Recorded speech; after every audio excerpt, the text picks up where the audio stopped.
نحمده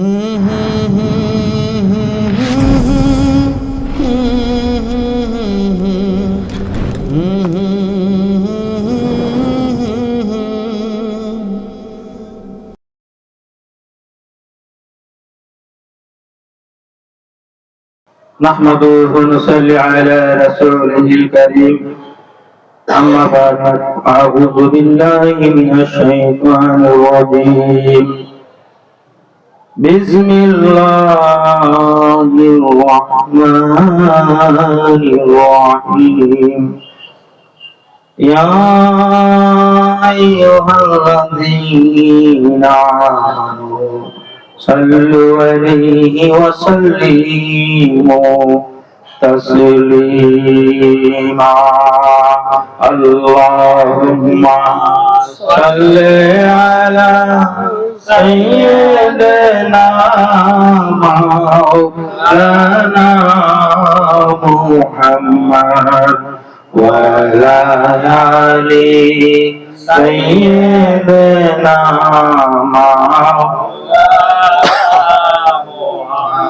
اللهم صل على سيدنا مولانا محمد وعلى آل سيدنا مولانا محمد এই বিশ্ব পৃথিবীর যা কিছু আছে সকলই চিনিল তার স্রষ্টাকে শুধুই মানুষ কেবলই বেহুশ না চিনিল তার স্রষ্টাকে আল্লাহুম্মা সাল্লি আলা سيدنا مولانا محمد وعلى آل سيدنا مولانا محمد প্রেমাগুনে জলে মরি ওহে আমার রব্বানা আমি যার প্রেমে পাগল সে তো সোনার মদিনায় আল্লাহুম্মা সাল্লি আলা সাইয়্যিদিনা মাওলানা محمد وعلى آل سيدنا مولانا محمد অচিন দেশের মানুষ তুমি এখন নাই তোমার মনেতে আবার তোমার পড়বে মনে যখন যাইবা কবরে আল্লাহুম্মা সাল্লি আলা মাবদিয়া মাওলানা মুহাম্মদ ওয়া আলা আলি سيدنا مولانا محمد ডাইনে মাটি বামে গো মাটি মাটির হবে বিছানা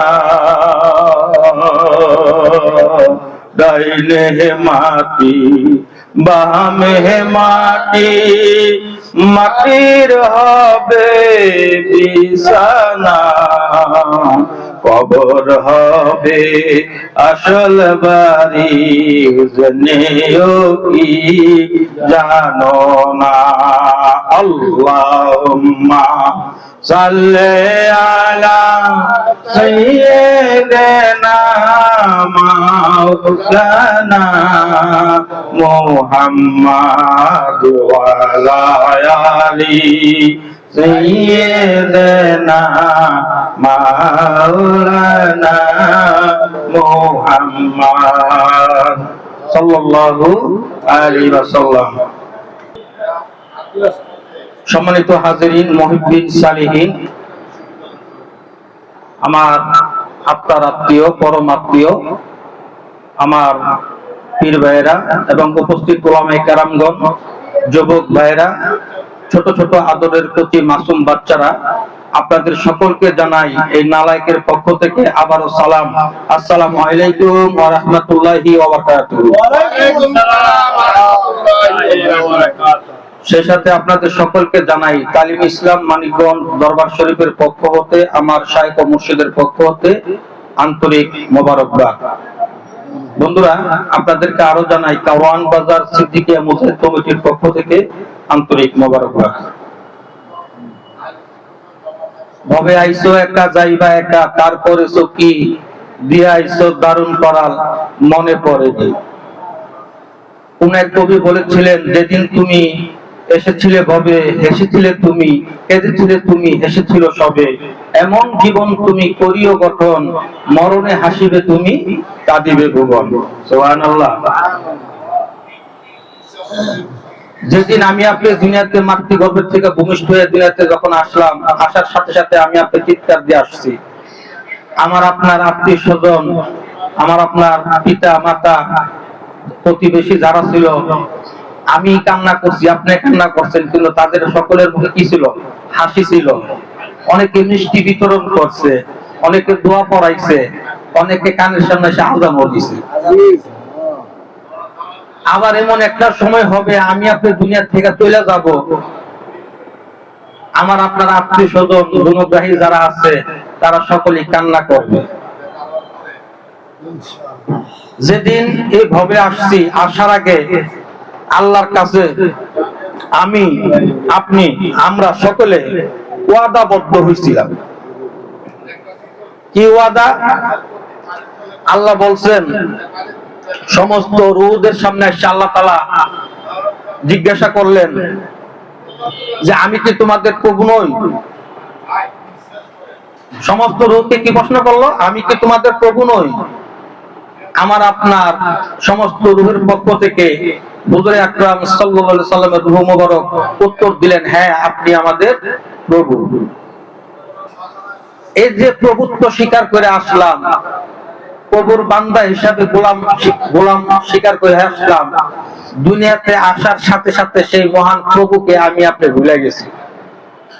দুনিয়ার মোহমায়ার জালে আটকাইয়া, সংসারের দ্বারা জালে আটকাইয়া, আল্লাহ যে একদম রব, আল্লাহ যে একদম মালিক আছে, ওনাকে ভুলে গেছি। আর আল্লাহ বুঝছে যে বান্দা দুনিয়াতে যে আমার ভুলা যাইব রে, এই জন্য আল্লাহ তাআলা কি করছেন? যুগে যুগে নবী রাসূল পয়গম্বর পাঠিয়ে দিয়েছে। কথা ঠিক কিনা? ওনাদেরকে পাঠিয়ে দিয়া বলছে যে তারা যেন আমার না ভুলে, আমি যে আল্লাহ আছি, আমার সাথে কোনো শরীক নাই, তোমরা যে তাদের কাছে কি করো? দাওয়াত দাও। হযরত আদম আলাইহিস সালাম আসলেন, আয়েশা উনি দাওয়াত দিলেন কি? কালেমা লা ইলাহা ইল্লাল্লাহ, আদমের সফিউল্লাহ। হযরত ইসমাঈল আলাইহিস সালাম দাওয়াত দিলেন কি? লা ইলাহা ইল্লাল্লাহ, ইসমাঈল জবিউল্লাহ। কালেমা লা ইলাহা ইল্লাল্লাহ, ইব্রাহিম খলিলুল্লাহ। কালেমা লা ইলাহা ইল্লাল্লাহ, মুসা কারিমুল্লাহ। কালেমা লা ইলাহা ইল্লাল্লাহ, ঈসা রুহুল্লাহ। কালেমা লা ইলাহা ইল্লাল্লাহ, মুহাম্মাদুর রাসূলুল্লাহ সাল্লাল্লাহু আলাইহি সাল্লাম। এইভাবে 1,24,000 নবী রাসূল পয়গম্বর দুনিয়াতে আসছেন এবং ওনাদের যে উম্মত ছিল ওনাদের জামানায়, তাদেরকে শুধু এই কালেমার দাওয়াত দিয়েছেন। কথা ঠিক কিনা? আর যত ইনজিল বলেন, তৌরাত বলেন, জবুর বলেন, আসমানি কিতাব চারখানা এবং সহিফা যেগুলো আছে, যত কিছু আসছে সমস্ত কিছুর মাঝে একটা দাওয়াত ছিল যে আখিরি জামানার নবী একজন আছে, ওনাকে যদি তোমরা যদি পাও, পাওয়ার সাথে সাথে তোমরা কি করবা, তার কাছে যে তোমরা বায়াত হবা, তার কাছে যে তোমরা শপথ বাক্য পাঠ করবা, তার যেই দিন, তার যেই ধর্ম থাকবে সেই ধর্মে তোমরা সেই দীক্ষায় দীক্ষিত হইবা। কন্যা সুবহানাল্লাহ। ইনজিল, তাওরাত, জবুর সমস্ত কিছুর মাঝে কার কথা বলা ছিল? নবী মুহাম্মদুর রাসূলুল্লাহ সাল্লাল্লাহু আলাইহি সাল্লামের কথা। এইভাবে একদিন যায়, 2 দিন যায়, 1 মাস যায়, 1 বছর যায়, যুগের পর যুগ যায়, খালি বলতেছে একজন আসবে। খালি কি বলতেছে? একজন আসবে। তার অপেক্ষায় আমরা রইছি। তাকে পাইলে কি হমু? তার কাছে যায় শপথ বাক্য পাঠ করুন। এইভাবে অপেক্ষা করতে করতে ইনজিলের যত পণ্ডিত ছিল, তৌরাতের যত পণ্ডিত ছিল, জবুরের যত পণ্ডিত ছিল, তারাও অনেক কিছু জানতো। কারণ তৌরাত, ইনজিল, জবুর যার যার মাতৃভাষা, ওই নবীদের মাতৃভাষায় তো নাজিল হয়েছে। কথা ঠিক কিনা? আমাদের দেশে কিছু কিছু ভাষা আছে সাংস্কৃতিক ভাষা, এই সাংস্কৃতিক ভাষা আমরা বুঝি না। কথা ঠিক কিনা? হ্যাঁ, এক জায়গার গালি আরেক জায়গার বলি। তো এখন এই যে তৌরাতের পণ্ডিত যারা, ইনজিলের পণ্ডিত, জবুরের পণ্ডিত, তারাও জানে যে আসবে, তার নমুনা, তার ক্যাটাগরি, তার কি সংকেত, সমস্ত কিছু বিবরণ ওখানে দেওয়া ছিল, তার নমুনা দেওয়া ছিল উনি যে আসবেন। একটা পর্যায়ে দেখা যায় হযরত ঈসা রুহুল্লাহ যখন আল্লাহ সুবহানাহু ওয়া তাআলা ওনাকে যখন প্রথম আসমানে সশরীরে যখন আল্লাহ তাআলা উঠাইয়া নিছেন, আর ঈসা রুহুল্লাহকে উঠাই নিছে, ঈসা রুহুল্লাহ আল্লাহর কাছে দোয়া করছিলেন যে আল্লাহ, আখিরি জামানার নবীর উম্মত হয়ে যদি আমি আসতে পারতাম। সুবহানাল্লাহ। সুবহানাল্লাহ। আল্লাহ তাআলা দোয়া কবুল করলেন। পরিস্থিতির অনুকূলে যখন আসলো, আল্লাহ সুবহানাহু ওয়া তাআলা ওনাকে দয়া করে ওনার ওই দোয়াকে কবুল করে ওনাকে সশরীরে প্রথম আসমানে উঠাই নিয়েছেন। উনি দুনিয়া থেকে যাওয়ার পরে 550 মতন করে 600 বছর একটা গ্যাপ ছিল। এই গ্যাপের মাঝে মানুষগুলা, তখনকার মানুষগুলা অন্ধকার জাহিলাতের যুগে ডুবে গেছিল। তারা চন্দ্র পূজা, অগ্নি পূজা, বিভিন্ন গাবি পূজা, বিভিন্ন পূজার সাথে তারা লিপ্ত ছিল। এই অন্ধকারে যখন গোটা পৃথিবী যখন নিমজ্জিত, ঠিক তখনই আল্লাহ সুবহানাহু ওয়া তাআলার পক্ষ থেকে একটা রহমত আসলো এই দুনিয়ার জমিনে। সেই রহমতটা হলো আখিরি জামানার নবী, নবীদেরও নবী, ইমামদেরও ইমাম, ইমামুল মুরসালিন, হায়াতুন নবী, জিন্দা নবী মুহাম্মদুর রাসূলুল্লাহ সাল্লাল্লাহু আলাইহি ওয়াসাল্লাম। সুবহানাল্লাহ। সুবহানাল্লাহ। অন্ধকার যেখানে আছে সেখানে যদি আলো আসে, সেটা কি আর অন্ধকার থাকে? না, থাকে না। বন্ধুরা আমার, গভীর মনোযোগ। নবী আমার দুনিয়াতে আসলেন, আসার সাথে সাথে যত মাটির দেব দেবী, যত মূর্তি ছিল, সমস্ত মূর্তিগুলা উপর হইয়া পড়ে গেল, প্রকম্পিত হয়ে গেল। তৌরাতের পণ্ডিত, ইনজিলের পণ্ডিত, জবুরের পণ্ডিত যারা ছিল, তারা তো সেই অশনি সংকেত আগেই পাইছিল তাদের কিতাবে। কথা ঠিক কিনা? তাদের বুঝতে বাকি রইল না এই নমুনা কিসের নমুনা, এই সংকেত কিসের নমুনা। এই নমুনাটা হলো আখিরি জামানার নবী দুনিয়াতে আইসা পড়ছে। এখন তারা ভিতর সতস্ত্র হয়ে গেছে। আর আখিরি জামানার নবী আসবেন, সমস্ত গোত্রের লোকেরা, সমস্ত ধর্মের লোকেরা তারা আল্লাহর কাছে দোয়া করছিল, আখিরি জামানার নবী মুহাম্মদ যেন তাদের গোত্রে আসে, তাদের ধর্মে আসে। ওই সময়, ওই টাইমে যত সুপুত্র সন্তান দুনিয়াতে আসছে, সমস্ত পুত্রদের নাম রাখা হয়েছিল মুহাম্মদ। কথা ঠিক কিনা?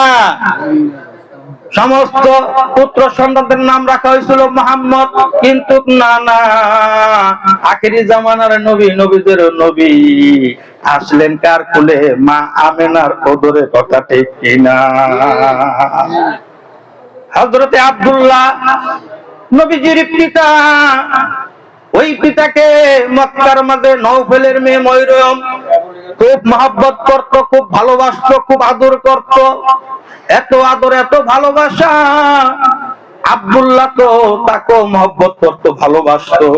তার কারণ ভালোবাসলেই তো ভালোবাসা যায়। কথা ঠিক কিনা? নওফলের মেয়ে ময়রম আব্দুল্লাহকে ভালোবাসতেন, এত আদর করতেন। যেখানে দেখতেন আব্দুল্লাহকে ডাক দিতেন, আব্দুল্লাহর জন্য অপেক্ষা করতেন, বিভিন্ন ধরনের উপকৌকন আব্দুল্লাহকে দিতেন। একটা সময় দেখা গেল আব্দুল্লাহ নওফলের মেয়ে ময়রমের সাথে দেখা করতে গেলেন। নওফলের মেয়ে ময়রম আব্দুল্লাহকে দেখার সাথে সাথে মুখটা মলিন করে ফেললো, অন্ধকার ছন্ন হয়ে গেল।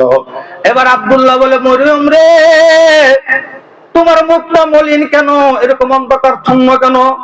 এবার নওফলের মেয়ে ময়রম বলতেছে, আব্দুল্লাহ, ও আব্দুল্লাহ, ঘটনাটা কি? তোমার সাথে কয়দিন সাক্ষাৎ হয় নাই, তুমি কোথায় ছিলা? বলতেছে, আমি তো বিবাহ বন্ধনে আবদ্ধ হইয়া গেছি। কন্যা সুবহানাল্লাহ। নওফলের মেয়ে ময়রম বুঝতে আর বাকি রইল না, বিবাহ বন্ধনে যেহেতু আবদ্ধ হইছে, আব্দুল্লাহর মাঝে এতদিন যে মুহাম্মদী নোটটা ছিল, যেই নোটটার প্রতি আমি আকর্ষিত ছিলাম, যেই নোটটার প্রতি আমার ভালোবাসা ছিল, ওই নোটটা তো ট্রান্সফার হইয়া তার সাথে বিবাহ বন্ধনে আবদ্ধ হইয়া গেছে। তার হেরেমের মাঝে সেই নোটটা চলে গেছে। কথা ঠিক না? এবার নওফলের মেয়ে ময়রম মুখটা অন্ধকার করে দৌড়ে চলে গেল। আর আল্লাহ বলতেছেন, ময়রম রে, তুই যে তো আমার বন্ধুর নূরকে এত মহব্বত করছিস, ভালোবাসছিস, কিয়ামতের সময় হাসরের ময়দানে আমি তোকে জান্নাতে নিয়ে দিব। কন্যা সুবহানাল্লাহ। তার কারণে একমাত্র মুহাম্মদী নূরের কারণে, একমাত্র মুহাম্মদী নূরের কারণে যখন হাসরের ময়দানে ময়রমকে ডাক দিব, এই মরিয়ম, লাব্বাইক। ইসরাফিলের মার নাম কি? মরিয়ম। এক মরিয়মের নামে রসিলা দেয়া এরকম হাজার হাজার অগণিত মরিয়ম আল্লাহ তাআলা মাফ করে দিবেন। আল্লাহ পারেন কি পারেন না? পারেন কি পারেন না? পারে। আল্লাহ সমস্ত কিছু পারেন। তার কারণ হলো আমার আল্লাহ হলেন রাজা বিরাজ। কথা ঠিক কিনা? আল্লাহ চাইলে এই পৃথিবীর যত মাখলুক আছে সমস্ত মাখলুককে আল্লাহ তাআলা মাফ করে দেন। যেহেতু বিচার হবে জিন এবং ইনসান। বিচার হবে কার? জিন এবং ইনসান। ওই যে আসহাবে কাহাফ দেখেন না, কুকুর কোথায় যাইবো? জান্নাতে চলে যাব। ওই জামানের যে ওলি ছিল, যার দোয়া আল্লাহ তাআলা কবুল করতো, একটা দোয়া করছিল, আল্লাহ তাআলা দোয়া কবুল করছে। আল্লাহ তাআলা হাসরের মধ্যে ওই কুকুরকে দিবে, কুকুরের সুরতটা দিয়ে দিবে ওনাকে, আর ওনার সুরতটা দিয়ে দিবে কুকুরকে। এই সুরতে আল্লাহ তাআলা তাকে জান্নাত দিয়ে দিবে। হিকমত কার? আল্লাহ। এবার দেখেন, উম্মতে মুহাম্মদী নবীকে ভালোবাসলে, নবীকে ভালোবাসলে আমাদের লাভ আছে না লস আছে? লাভ আছে।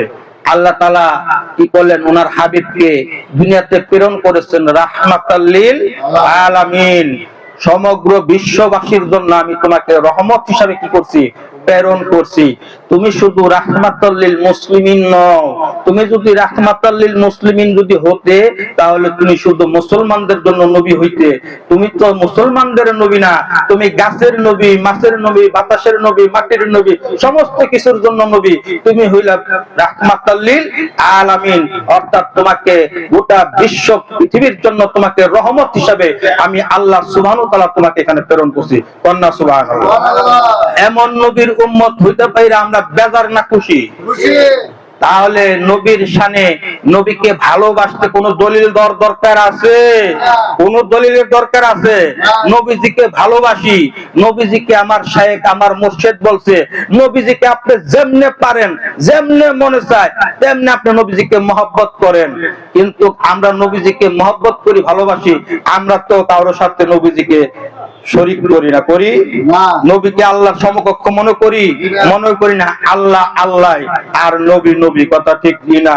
নবীজিকে যেমনে পারেন তেমনি মহব্বত করেন। নবীকে ভালোবাসি, মহব্বত করি, জান্নাতের আশা না, জাহান্নামেরও ভয় না। কথা ঠিক কি না? হে রাসূল,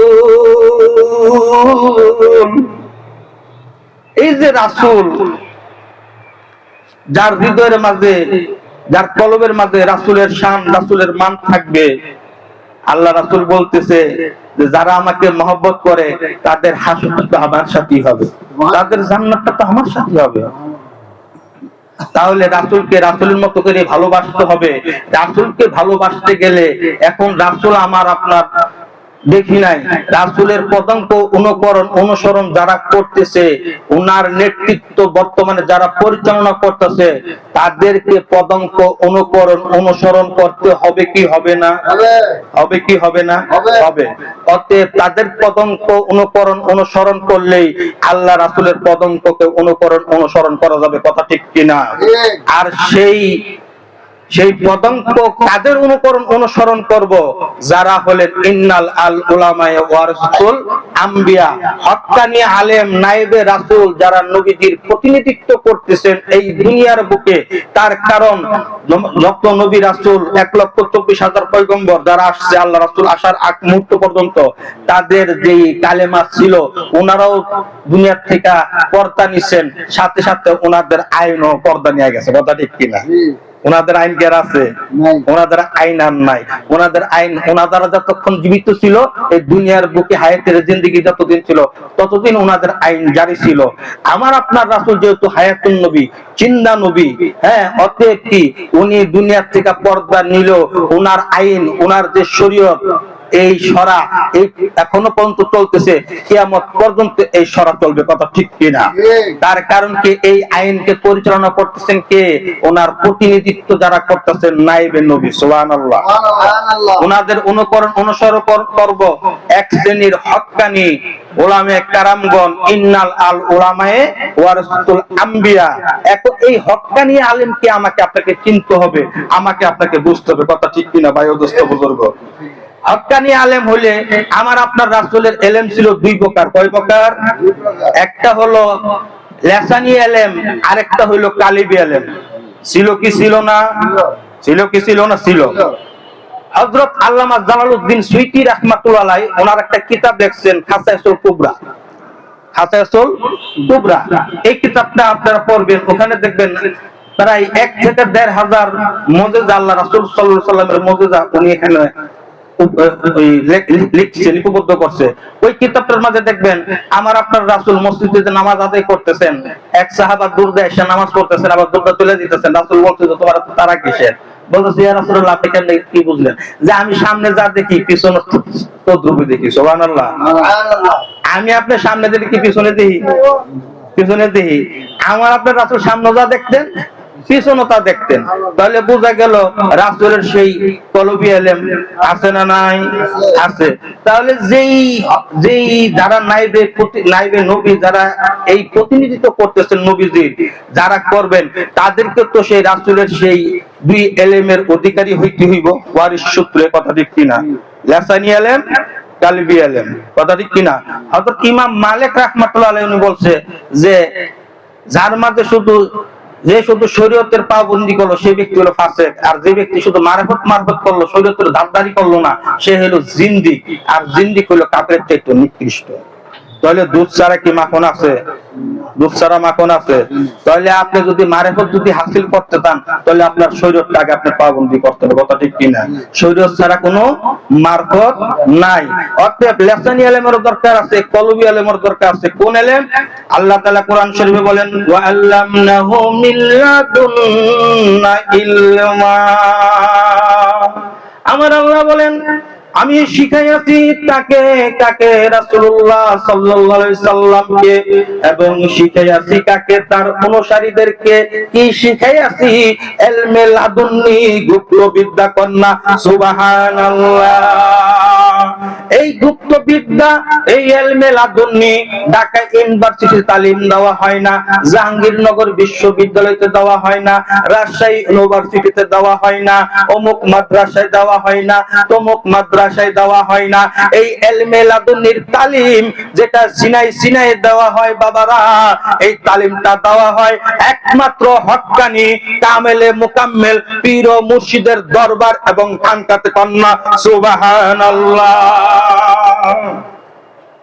লিসানি ইলমের কোনো কমতি ছিল না। হযরত জালালউদ্দিন রুমি রাহমাতুল্লাহ আলাইহি রোম শহরের কাজী ছিলেন। ইলমে লিসানি ইলমের কোনো অভাব ছিল না। এত ইলম ছিলেন, এত ইলমওয়ালা লোক ছিলেন, এত পাণ্ডিত্য হাসিল করেছেন। মাত্র কি করলেন? কাফিয়া পাস শামসুত তাবরিজি রাহমাতুল্লাহ আলাইহির কাছে গেছেন কিতাব নিয়ে বহাস করার জন্য। বলতেছে ও রুমি তুমি কি নিয়ে আসছো আমার সাথে? ও হুজুর আপনার সাথে বহাস করব, ডিবেট করব, দেখেন না উট ভর্তি বুঝাই কিতাব নিয়ে আসছি, কিতাবের পড়া কিতাবে আছে, তুমি কিতাব নিয়ে আমার কাছে আসছো বহাস করতে। সমস্ত কিতাবগুলা কি করলো, দজলা নদীতে কোন কোন জায়গায় বলা হয় কুয়ার মাঝে নিক্ষেপ করে ফেলে দিল। শামসুত তাবরিজি রাহমাতুল্লাহ আলাইহি এবারে বলতেছে, হুজুর কি করলেন, আমার জীবনের যত এলেম ছিল সমস্ত এলেম আপনি পানির মাঝে বিসর্জন দিয়ে দিলেন। এবার জালালউদ্দিন রুমিকে মাওলানা শামসুত তাবরিজি রাহমাতুল্লাহ আলাইহি বলতেছে, ওরে জালালউদ্দিন, কিতাবের পড়া কিতাবে থাকবে, কিয়ামত পর্যন্ত এর একটা জের জবর নোক্তা হেরফেরও করতে পারবে না, কথা ঠিক কিনা?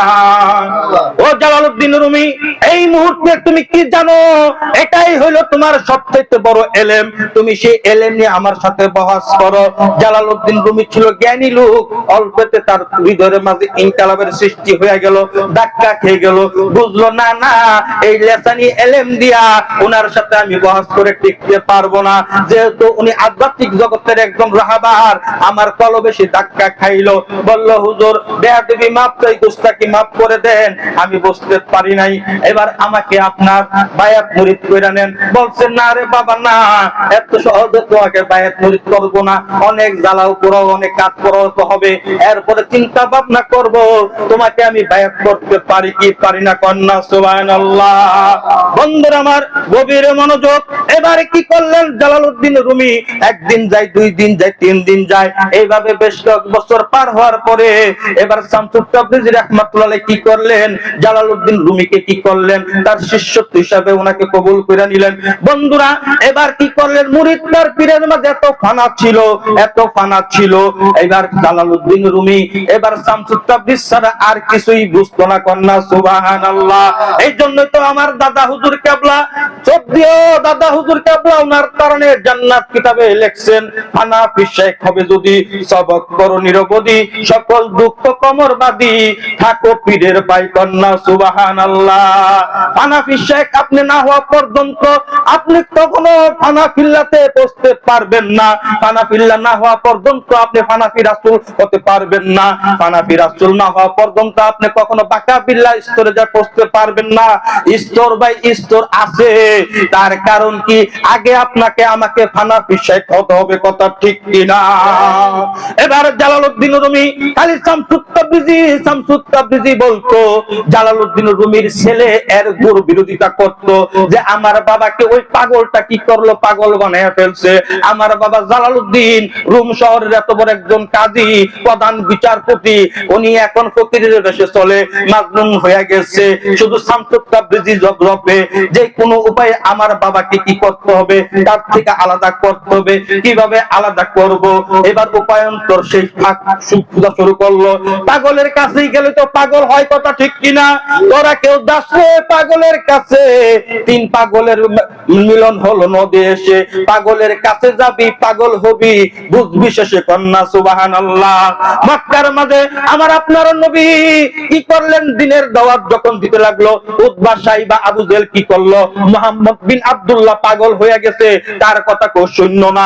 তাকে যদি দেখো, দেখা মাত্র তোমাদের চোখগুলা বন্ধ করে ফেলবা, তার কারণ কি, মুহাম্মাদের চোখের মাঝে জাদু আছে, মুখের মাঝে জাদু আছে, তার কথার মাঝে জাদু আছে, কথা ঠিক কিনা? বন্ধুরা আমার গভীর মনোযোগ, মক্কার মাঝে আবু জেহেল উতবা সাইবা কি করলেন, প্রধান গেটের মাঝে লোক মারফত লোক সেট করে দিলেন, যে বাইরের থেকে যারা আসবে তাদেরকে সতর্ক করে দিবে, মুহাম্মদ বিন আব্দুল্লাহ সে একটা পাগল, তার কথা যেন কেউ না শুনে, তাকে যেন কেউ না দেখে, তার কথা যদি সে যদি বলে তারা যেন কানের মাঝে যেন আঙ্গুল দিয়া দেয়, তাকে যেন কেউ যেন দেখে না, যদি সামনাসামনি পড়ে যায় চোখগুলা যেন বুঝে ফেলে।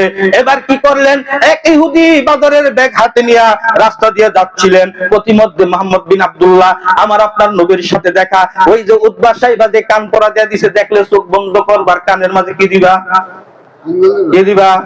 আঙ্গুল দিবা।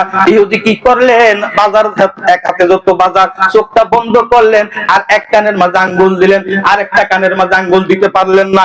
গভীর মনোযোগ। এবার আল্লাহ রাসূল সাল্লাল্লাহু আলাইহি সাল্লাম বলতেছে, স্বামী স্ত্রী একসাথে খানা খাইলে মহাব্বত বাড়ে। কন্যা সুবহানাল্লাহ।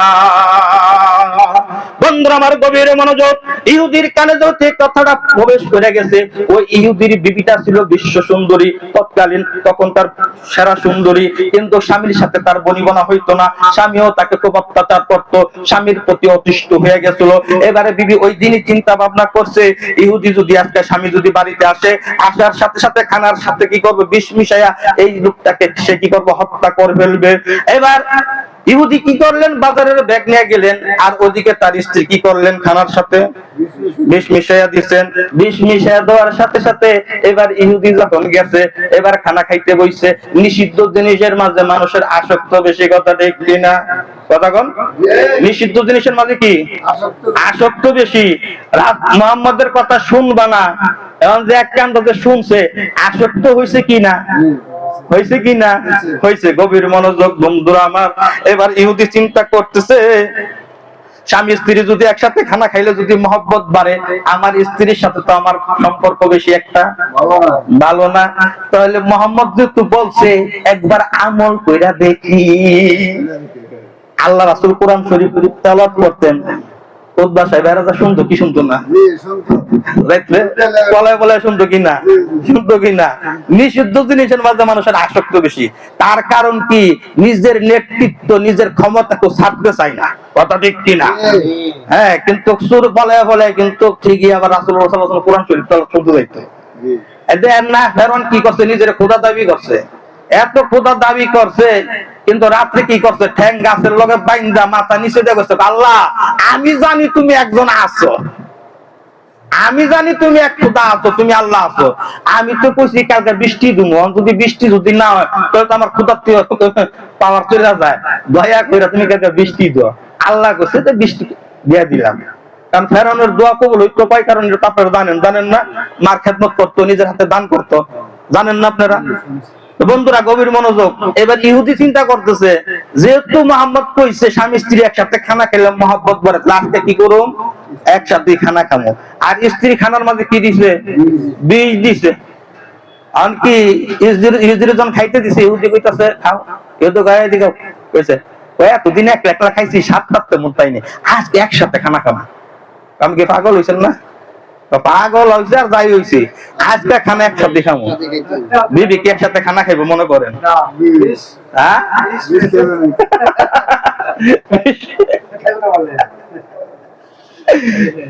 তাহলে বোঝা গেল কি, একসাথে খানা খাইবো না। এবার কি করলো ইহুদি, এবার কইতাছে না আজকে তোমার ছাড়া আমি কি করুম না, খানা খামো না। আর বিবি কি কইতাছে, আমি তোমার সাথে আজকে খানা খামো না, তোমার কি হয়েছে তুমি খাও। এরকম করে এক কথা দুই কথা ঠেলা ঠেলি করতেছে, ঠেলা ঠেলির ঘর খোদায় রক্ষা কর। হ্যাঁ, এবার ইহুদি কইতাছে বিবি তোমার কি হইলো, আর বিবি কইতাছে তোমার কি হইলো। তখন কি রাস্তা যাইতেছিলাম, মুহাম্মদ বিন আব্দুল্লাহ ওকে দেখার সাথে সাথে দুইটা চোখ বন্ধ করে ফেলছে, এক হাতে বাজারের ব্যাগ ছিল, এক হাতে কানের মাঝে আঙ্গুল দিছে, আর একটা কান খোলা ছিল। এর মাঝে ফাঁকে একটা কথা বলছে, স্বামী স্ত্রী একসাথে খানা খেলে কি বাড়ে, মহব্বত বাড়ে। তোমার সাথে তো সম্পর্ক আমার তেমন একটা ভালো না, আজকে এই আমলটা করে দেখি, মহব্বত যদি বাড়ে তাহলে মনে করবো যে মুহাম্মদ সত্য নবী। সুবহানাল্লাহ। এবার বিবি দুইটা চোখের পানি জর জর করে ফেল ফেল করে দুইটা চোখের পানিটা বক্ষ জমিন বাসায় বলে, স্বামী রে, মুহাম্মদ বিন আব্দুল্লাহ যা বলছে সত্য বলছে, মিথ্যা বলে নাই। ওর স্বামী, আজকে যদি তুমি যদি এই খানাটা যদি খাইতা, তোমার নির্ঘাত মৃত্যু ছিল, তার কারণ আমি খানাটার সাথে বিষ মিশাইয়া দিছিলাম তোমাকে হত্যা করার জন্য। এবার ইহুদি অনুতপ্ত হয়ে গেল, অনুশোচনা হয়ে গেল, তার হৃদয়ের মাঝে ইনকিলাব সৃষ্টি হয়ে গেল যে না না, আজকে যদি মুহাম্মদ বিন আব্দুল্লাহর কথাটা যদি আমি কান দিয়া যদি না শুনতাম, আর বাড়িতে এসে যদি একা একা খানাটা খাইতাম, তাহলে তো আজকে আমি মৃত্যু পথের যাত্রী হয়ে যাইতাম। আজকে এই কথাটা শোনার সাথে সাথে আর এই কথাটার উপরে আমল করার কারণে আজকে আমার জীবনটা রক্ষা হয়ে গেছে। এই জীবনটার মালিক তো একমাত্র আল্লাহ, আর মুহাম্মদ বিন আব্দুল্লাহ তার তরিকা মোতাবেক আমাকে চলতে হবে। এবার স্বামী স্বামী স্ত্রী দুজনে কি করলো, রাসূলুল্লাহ সাল্লাল্লাহু আলাইহি সাল্লামের দরবারে গেল, যাই হাজির হয়ে বলতেছে, ইয়া রাসূলুল্লাহ পড়াইয়া দেন না সেই মধুর কালিমা লা ইলাহা ইল্লাল্লাহু মুহাম্মাদুর রাসূলুল্লাহ সাল্লাল্লাহু আলাইহি সাল্লাম। তোরা কেউ যাসনি ও পাগলের কাছে, পাগলের কাছে যাবি পাগল হবি বুঝবি শেষে, তোরা কেউ যাসনি ও পাগলের কাছে। পাগলের কাছে গেলে পাগল হওয়া যায়। কিসের পাগল? এই দুনিয়ার সবাই পাগল, কে বলে রে পাগল নয়? খুদার নামে আশিক হইলে লোকে তারে পাগল কয়, কথা ঠিক কিনা? আমরা টাকার পাগল নয়, আমরা দুনিয়ার পাগল না, আমরা হইলাম আল্লাহ তোমার পাগল, আমরা হইলাম রাসূলুল্লাহ সাল্লাল্লাহু আলাইহি ওয়াসাল্লামের পাগল, কথা ঠিক কিনা? অতএব রাসূলুল্লাহ সাল্লাল্লাহু আলাইহি ওয়াসাল্লামের পাগল হয়ে যদি দুনিয়া থেকে যদি বিদায় নিতে পারি, তাহলে ইহকালও কামিয়াবি, আখিরাতেও কামিয়াবি, কথা ঠিক কিনা? বন্ধুরা বলতেছিলাম জালালউদ্দিন রুমি রাহমাতুল্লাহির কথা, শামসুত তাবরিজির কথা। বন্ধুরা ওনার ছেলে এবার কি করলো, যে আমার বাবা কি হচ্ছে, মাজনুন হয়ে গেছে, পাগল হয়ে গেছে, তাকে এখান থেকে আলাদা করতে হবে। উপায়ন্তর না পেয়ে জালালউদ্দিন রুমি রাহমাতুল্লাহির ছেলে কি করলেন, শামসুত তাবরিজি রাহমাতুল্লাহিকে শহীদ করে দিলেন। আজও পর্যন্ত শামসুত তাবরিজি রাহমাতুল্লাহির লাশ কোথায় কেউ বলতে পারে না। আমার পবিত্র শাইখের জবান থেকে শুনছি যে ওনার লাশ কোথায় পাওয়া যায় নাই। বন্ধুরা আমার গভীর মনোযোগ, জালালউদ্দিন রুমি আইসা ওনার শাইখকে এবার খুঁজতেছে। যখন ওনার শাইখকে যখন পাইল না, জালালউদ্দিন রুমি বুঝতে পারলো তার শাইখ আর দুনিয়াতে নাই, তার শাইখকে দুনিয়া থেকে বিদায় করা দেওয়া হয়েছে। এবার জালালউদ্দিন রুমি শাইখের ব্যথায় ব্যথিত হইয়া সমস্ত লোক চক্র অন্তরালে জঙ্গলে চলে গেল। জঙ্গলে যায় কিছুদিন উনি ওখানে অতিবাহিত করলেন। কিছুদিন পর যখন আবার লোকালয়ে যখন আসলেন, আসার পরে এবার যখন ওনাকে বলে জালালউদ্দিন রুমি, বলে না না আমি তো জালালউদ্দিন রুমি না, আমি তো হইলাম শামসুত তাবরিজ কন্যা। সুবহানাল্লাহ। তাহলে আশিক হইতে হবে কি? আশিক হইলে মাসুকও মিলে। সেই মতো আশিকি আছে যারা যারা বন্ধু দেশ বিদেশে ঘুরা মরে। এর জন্য নবীর আশিক হওয়ার দরকার আছে না নাই? নবীর আশিক কিভাবে হইবেন? ওনার প্রতিনিধিত্ব যারা করতেছেন, ওনার পদাঙ্ক অনুকরণ অনুসরণ যারা করতেছেন, তাদের সৌবতে যাইয়া আমাকে আপনাকে পদাঙ্ক অনুকরণ অনুসরণ করতে হবে। তো বন্ধুরা, ভাই ও দোস্ত বুজুর্গ, আমি আসলে এখানে আমাদের হযরত চলে এসেছেন মুফতি সাহেব হুজুর, ওনার সামনে কথা বলাটা হলো আদবের খেলা, ঠিক আছে? এরপরে যেহেতু ঘটনাটা বলছিলাম, এই ঘটনা এখানে একটু সারমর্ম সারাংশ বলে আমি আপনাদেরকে শেষ করছি। আমাদের কথার মাঝে অনেক ভুলভ্রান্তি থাকতেই পারে, কথা ঠিক কিনা? তার কারণে কোন জায়গায় আউযুবিল্লাহ করতে হবে আর কোন জায়গায় নাউযুবিল্লাহ করতে হবে বোঝা যায় না। আমরা মনে করেন ওই অনেকে যা সোজা পথে, আমরা যাই বেঁকা পথে। বেঁকা পথে গেলে কি আছে? কাদা আছে, প্যাকপ্যাক আছে। আমরা তো ছোট মানুষ, তো একটু প্যাকপ্যাক লাগে, দুষ্টামি দুষ্টামি করে যায়। তো বড় রাজার আছে আমাদের কি করে, ওই পাউটাও ধোয়াইয়া নিয়ে নিব। যেহেতু আমরা ভুলভ্রান্তি করি, আমাদের বড় এখানে আছে, ইনশাআল্লাহ তাআলা আমার একটা সুন্দর করে ফিনিশিং দিয়া আপনাদেরকে ইনশাআল্লাহ তাআলা বোঝাই দিব। আমার কথাবার্তা আলোচনার মাঝে যদি কোনো ত্রুটি বিচ্যুতি যদি হয়ে থাকে, সকলের কাছে ক্ষমা চাই, আল্লাহর কাছে তওবা করি। আস্তাগফিরুল্লাহ আল্লাযী লা ইলাহা ইল্লা হুয়াল হাইয়ুল কাইয়্যুম ওয়া আতুবু ইলাইহি, লা হাওলা ওয়া লা কুওয়াতা ইল্লা বিল্লাহিল আযীম।